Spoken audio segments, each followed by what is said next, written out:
संसद में करोड़पतियों का बढ़ता दबदबा। क्या संसद अब आम आदमी से दूर होती जा रही है? लोकसभा के 543 में 504 करोड़पति।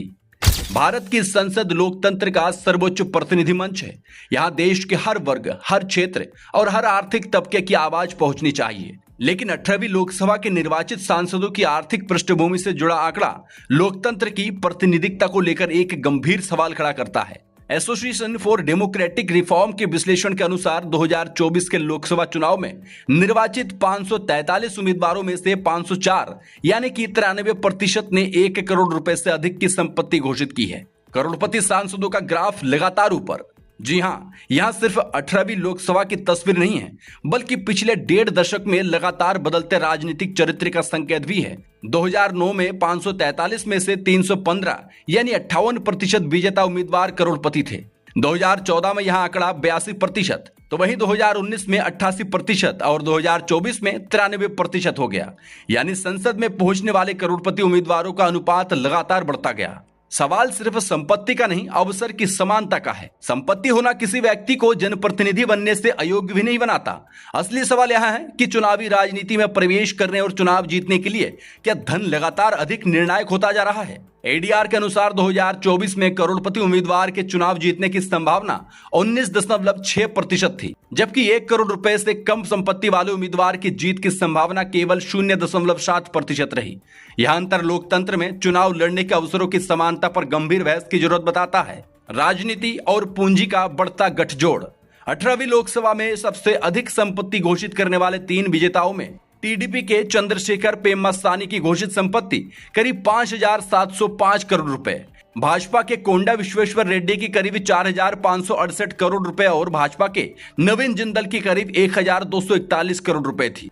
इन आंकड़ों को देखकर यहां निष्कर्ष निकालना गलत होगा कि अमीर सांसद जनता का प्रतिनिधित्व नहीं कर सकते। लोकतंत्र में आर्थिक रूप से संपन्न व्यक्ति भी उतना ही वैध जनप्रतिनिधि है जितना कोई साधारण पृष्ठभूमि वाला व्यक्ति। लेकिन जब संसद में पहुंचने वाले उम्मीदवारों का भारी बहुमत करोड़पति हो जाए, तब यहां पूछना स्वाभाविक है कि क्या सामान्य आर्थिक पृष्ठभूमि वाला व्यक्ति भी उसी स्तर पर चुनाव लड़ सकता है? संसद में गरीब और मध्यम वर्ग की आवाज कितनी मजबूत?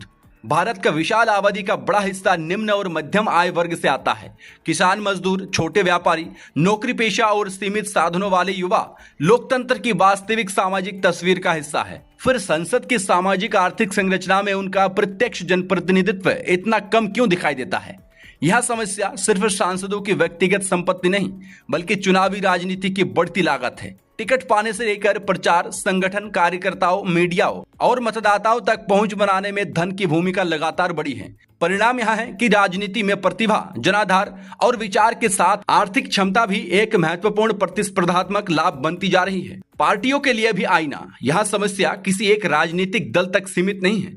एडीआर के आंकड़ों के मुताबिक भाजपा के 240 विजेता उम्मीदवारों में 227 यानी कि 95%, कांग्रेस के 99 में 92 यानी कि 93%, तृणमूल कांग्रेस के 29 में 27 यानी 93% और समाजवादी पार्टी के 37 में 34 यानी कि 92% ने 1 करोड़ रुपए से अधिक की संपत्ति घोषित की। इसलिए करोड़पति सांसदों का सवाल किसी पार्टी के लिए पक्ष या विपक्ष का मुद्दा नहीं है। यह भारतीय लोकतंत्र के चरित्र का सवाल है। लोकतंत्र सिर्फ वोट देने का अधिकार नहीं। लोकतंत्र की खूबसूरती केवल इस बात में नहीं है कि हर नागरिक को वोट देने का अधिकार है। उसकी वास्तविक ताकत इस बात में है कि हर नागरिक के लिए सत्ता तक पहुंचने का रास्ता भी खुला हो। यदि चुनाव लड़ना लगातार महंगा होता गया और संसद में पहुंचने के लिए आर्थिक क्षमता प्रमुख शर्त बनती गई, तो लोकतंत्र का औपचारिक ढांचा भले ही मजबूत दिखे, लेकिन उनकी प्रतिनिधिक आत्मा कमजोर हो सकती है। और इसलिए बहस यह नहीं होनी चाहिए कि सांसद करोड़पति क्यों हैं, बल्कि असली सवाल यह होना चाहिए कि क्या बिना करोड़पति हुए भी कोई सामान्य भारतीय समान अवसर के साथ संसद तक पहुंच सकता है? 18वीं लोकसभा के 504 करोड़पति सांसद इसी बड़े सवाल की ओर इशारा करते हैं। यह आंकड़ा संसद पर आरोप नहीं है, बल्कि राजनीतिक दलों, चुनाव व्यवस्था और पूरे लोकतांत्रिक समाज के सामने रखा गया एक आईना है। अब देखना यह है कि हम उस आईने में दिखाई देती तस्वीर पर बहस करते हैं या उसे देखकर भी अनदेखा कर देते हैं। सत्येंद्र प्रताप सिंह की रिपोर्ट।